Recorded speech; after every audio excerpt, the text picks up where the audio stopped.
Assalamualaikum warahmatullahi wabarakatuh. Saya Venesia Maliga Ansi dari kelas 2A PB Indo akan menjelaskan presentasi yang berjudul Proses dan Teknik Supervisi. Proses supervisi. Menurut Rifai, supervisi merupakan suatu proses yaitu serangkaian kegiatan yang teratur dan beraturan serta berhubungan satu sama lain dan diarahkan kepada suatu tujuan. Secara garis besar, kegiatan dalam proses supervisi dapat dibagi atas 4. Yang pertama, perencanaan supervisi pendidikan. Perencanaan supervisi perlu disusun oleh supervisor agar pelaksanaan supervisi dapat terarah.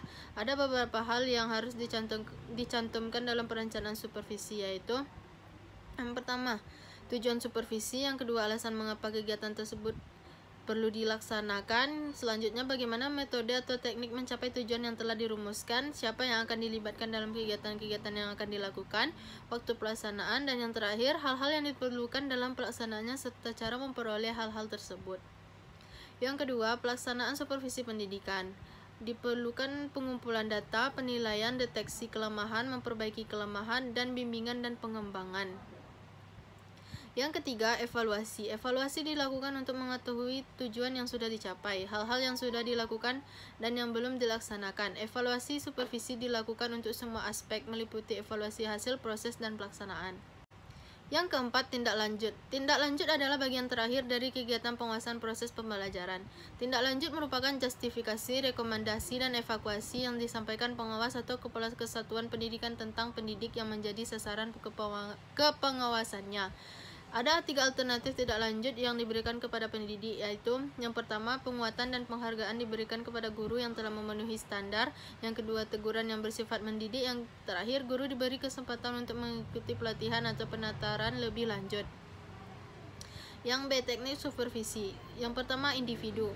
Menurut Sahertian yang dikutip oleh Sagala, teknik individu adalah teknik pelaksanaan supervisi yang digunakan supervisor kepada pribadi-pribadi guru guna peningkatan kualitas pengajaran di sekolah.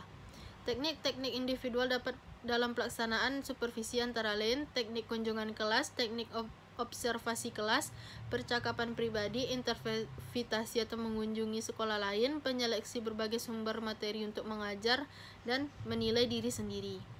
Yang kedua, kelompok. Teknik supervisi yang bersifat kelompok ialah teknik supervisi yang dilaksanakan dalam pembinaan guru secara bersama-sama oleh supervisor dengan sejumlah guru dalam satu kelompok.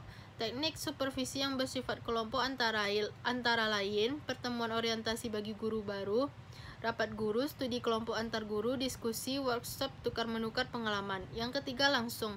Adalah seorang supervisi secara pribadi dan langsung berhadapan dengan orang yang disupervisi, baik secara individual maupun secara kelompok. Contoh, kunjungan kelas atau classroom visitation, observasi kelas atau classroom observation, pertemuan atau rapat, meeting, diskusi kelompok, group discussion, dan lain-lain.